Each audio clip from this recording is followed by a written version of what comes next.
All right, welcome to JC Sports. I'm your host, Joe Chap, Detroit Red Wings News, Red Alert Podcast, and we're talking about the Red Wings trade deadline because I think there's a move that the Red Wings can make at this trade deadline that would be smart. It would be a move that wouldn't break the bank. I see a lot of trades floated out there, and it's wild to me. It's wild to me. Like some of the trades that are brought up, it doesn't make any sense. And we all know that Steve Yzerman works in silence. We know he works in silence. We know that when he makes a trade, it just comes about. I think the only trade that people got a wind of was when the Red Wings trade for Alex Brinket. I kind of got the information like a little bit before. You can go back on the channel, but I got it like a couple and hours before it was actually announced. So obviously there's something there. Usually you don't hear nothing from the Yzerman camp. Usually it's from an outsider in terms of another team, another reporter, whatever the case may be. That's what you hear from some of these reporters. But the guy I'm bringing up is Ryan Donato. He is a center from the Chicago Blackhawks. He's played with the Boston Bruins. He's played with the Minnesota Wild. He's a fantastic player. And when we talk about the fit, how does the Donato fit with the Detroit Red Wings? Well, there's a couple of reasons. One, Ryan Donato will fit here because of what position he plays, center. And I know a lot of people are sitting here and they're saying, well, we need defensemen. Yes, we do, but we need to replace a center who is hurt for the year. And a lot of people don't give this guy the flowers that he deserves. Andrew Kopp before this injury that he had, he was one of your top 5 goal scorers. When Andrew Kopp went down with a left pectoral tendon, he had surgery. He's going to miss the rest of the 2024 season, 2025 season. He expected recovery time of 4 to 6 months. When that was announced, it kind of changed the game for the Red Wings at the trade deadline because there's two ways that it can go about. You could either stand pat because that's certainly possible. Because do you really expect to make a deep run? I don't know. Especially when you have multiple needs now. You do need a defenseman. You do need a center because you need to replace the scoring of Andrew Kopp because he was one of your top 5 scorers. And a lot of people they scoff at the whole Andrew Kopp thing. Andrew Kopp was playing at a fantastic level. He has his inefficiencies, but he was really good. He scored goals, and that's what you need. And he was a good two-way player. And I look at Ryan Donato and I go, okay, he plays center. I think that's a need, especially with Kopp going down. I think that the way that he has been scoring this year with the Chicago Blackhawks, which is not a good team by any stretch of the imagination, um, it's pretty impressive his stats this year. This is his stats this year. 21 goals, 22 assists, 43 points. That he has 18th even strength goals. Why am I bringing up even strength goals? Because when you look at the Detroit Red Wings, they're one of the worst teams in even strength goals. They are 28th in even strength goals. They have 100 on the year. Uh, it's pretty remarkable because two of the top 20 players, well, one of them is on the Red Wings, and that's Alex DeBrincat with 18. The second is Ryan Donato with the Chicago Blackhawks. And I feel like if you just get Ryan Donato here, he's good on 5-on-5. We know the Red Wings playoff. We know the Red Wings power play is really, really good. The penalty kill is just a disaster.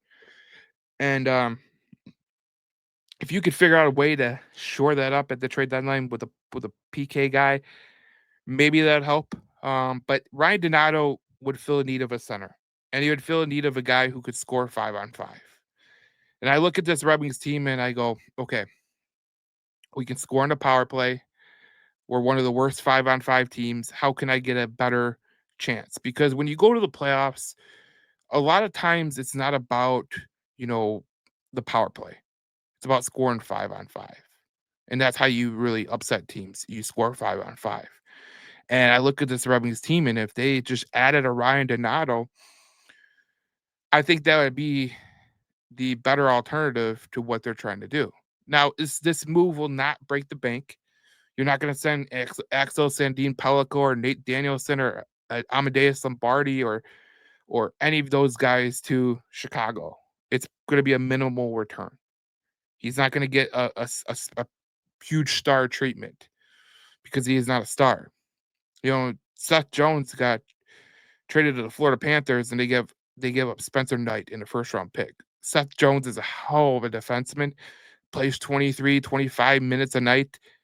He's not touched. Ryan Donato is not getting close to that. You might have to give a second round pick, you might have to give a third round pick, but in the end of the day, I mean, a guy like Ryan Donato could really flip the script on what this Red Wings team is because they struggle to score 5-on-5. They're 28th in the league. He has 18 even strength goals. He's been really good for the Chicago Blackhawks. The Chicago Blackhawks are not a great team overall. They really struggle in key areas, and Ryan Donato has been a very key part. He was really good in February. I think he had 14 points in 8 games. The guy, when he gets hot, he gets hot. And when he gets cold, it could be a little tough, but that's how hockey works. When you get cold, it sucks. When you get hot, no one can beat you. And this kid, he seems to have really good um he seemed to have really good times all this whole year. I mean, even this month, just a couple games into March, he's got like 3 points in 3 games, I believe. So he hasn't really went cold, but February is the anomaly because he played 8 games and had 14 points. That's pretty impressive from his perspective. But this is a move that Stevie Y would make.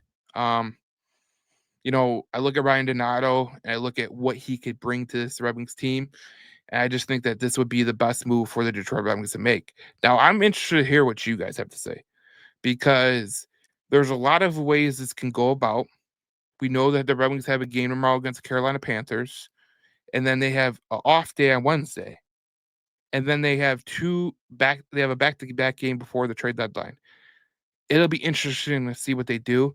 They're not going to sell, but it's a matter of a fact of do they buy, and are enough teams willing to trade? Because we see all across the NHL right now, even in the Western Conference, the Eastern Conference, there's a lot of teams still up in the hunt. And I think these next couple days, Monday, Tuesday, Wednesday, are really gonna, you know, tell teams where they're gonna go.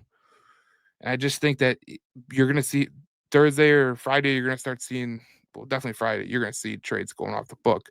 But teams are gonna figure out who they are and what they are, and that's gonna make it decipher. Because right now you got teams that in Eastern Conference that are still in the thick of things.